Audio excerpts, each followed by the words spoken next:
What is up, guys? Tommy from SoFlo Jeeping here. So this is a video I've wanted to make for a very long time.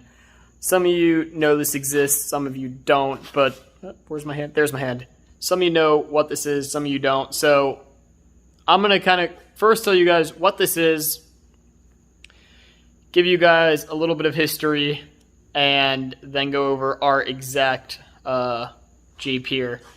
So this is a Jeep that me and my dad restored about 2 to 3 years ago. We bought it just really rough, really ugly, and me, my dad, and a buddy of ours who does paint and body, Trans Rubicon up in Ocala, we brought this thing back to life, and it's just such a cool Jeep and one that I really wanted to share with you guys. So for those of you who don't know, so we're going to go into a little bit of history, storytelling time. I'm going to sit side by side because standing is not fun. So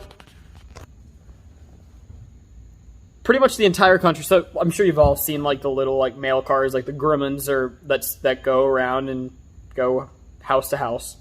So back in the day, I guess, Jeep made the mail vehicles, and they were called DJs. So I'm sure some of you have seen the DJ5. It's like proportional. It's kind of like a CJ5, but they have a really weird looking grille. They're right-hand drive, and they have mail doors. And those were the mail vehicles for pretty much the entire U.S. But one big downside to DJs are their two-wheel drive. Alaska was like, that's not going to cut it. We need something better. So Alaska asked for, there's a lot of speculation around the numbers, but I'm going to go with what like the official mail documents say, and that's 230. So Alaska asked for 230 four-wheel drive mail Jeeps to be built. And it didn't really make sense to make four-wheel drive DJs, so Jeep was like, we've got the CJ8. We make that vehicle already in other countries, so it can be right-hand drive. So we're just going to give you those. But we're going to make them special. So that's where like the CJ8 Postal Jeep came. So Jeep made 230 right-hand drive CJ8s for the U.S. market. They came with the World Cab. So for those of you who don't know, so I'll put pictures around here, but U.S. spec CJs have sort of like a round door edge, and the roof line is pretty flat if you have a hardtop. Other countries wasn't even called the Scrambler. Like I know in I think it was Venezuela and Australia, it was like the CJ8 Overlander. They had a squared off door, kind of like the CJ10. I'm pretty sure it's actually the same door that's used on like the CJ10s. But it was a squared off door and kind of like a raised roof, and it was called the World Cab. And for normal markets, those had big windows and stuff, and a barn door in the back, which is super cool. So they pretty much grabbed the World Cab and took the windows off of it. They left the window on the barn door, but they took the windows out the side, gave it like a panel side look, and so they did that. So this Postals were kind of like the only CJ8s that had the squared off door and the World Cab that were made for U.S. market, because that was just what was going to work best for the postal dude, whatever. So it's something not a lot of people know about. It's technically not a Scrambler. It's a CJ8 Postal mail Jeep. It's right-hand drive. It's so it's me and my dad restored it, but it's technically my dad's. And he just used it to cruise around. He's got it on his plate, so he hasn't driven it too much. So you're gonna see a lot of cobwebs on this thing right now. But he has it just in like beach cruiser mode. It's got the factory CJ8 roll bar, which this never came with because they didn't pair the roll bar with the World Cab. But we got one just so it could be on there, give it like that classic CJ look. We currently have a tailgate on there, not the barn door. We don't run the World Cab on it because it doesn't have AC. It just has a heater because, again, they were for Alaska. We just have some soft half doors. Unless you see the steering wheel, you would never guess it's Postal Jeep in its current setup. But we'll go over everything ours has. But, yeah, that was just some little brief little history. There's, like, registries and stuff. And there's estimated out of the 230 about probably like 100 are, like, in operating good condition. So it's kind of cool little piece of Jeep history that I get to be a part of, and I really want to share with you guys. So let's get straight into showing you guys our specific CJ8 Postal Jeep. So get around the side by side. So this is it. We bought this thing about 2 to 3 years ago.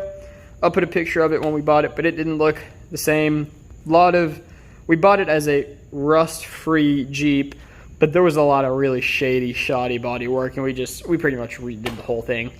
But started out, I mean, looks like it's a CJ8, so it's CJ8 wheelbase, CJ8 tub. It's a CJ8. So we had it painted in the factory, white paint, so that try to keep it semi nostalgic.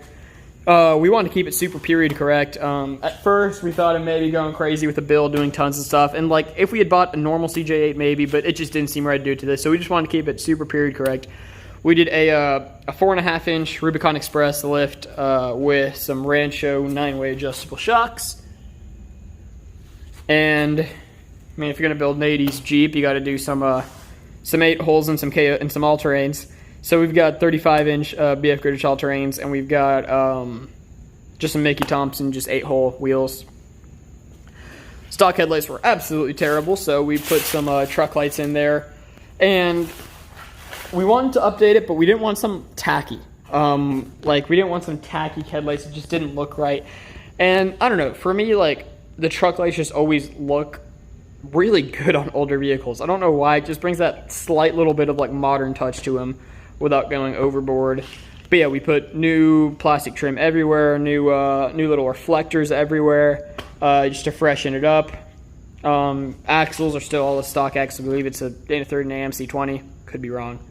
If I'm wrong, feel free to correct me, but I'm pretty sure it's a Dana 30 and AMC 20. But yeah, so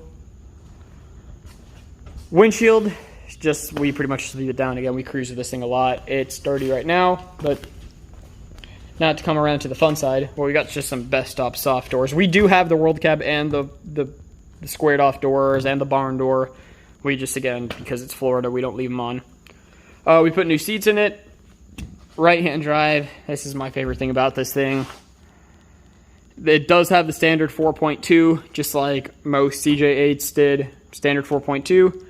Automatic, because they didn't make any of these with a manual, because you don't really want to be driving a manual with your left hand if you're not used to it. Factory CJ8 roll bar. We had the interior bed lined. And then back here is the standard CJ8/CJ7 tailgate.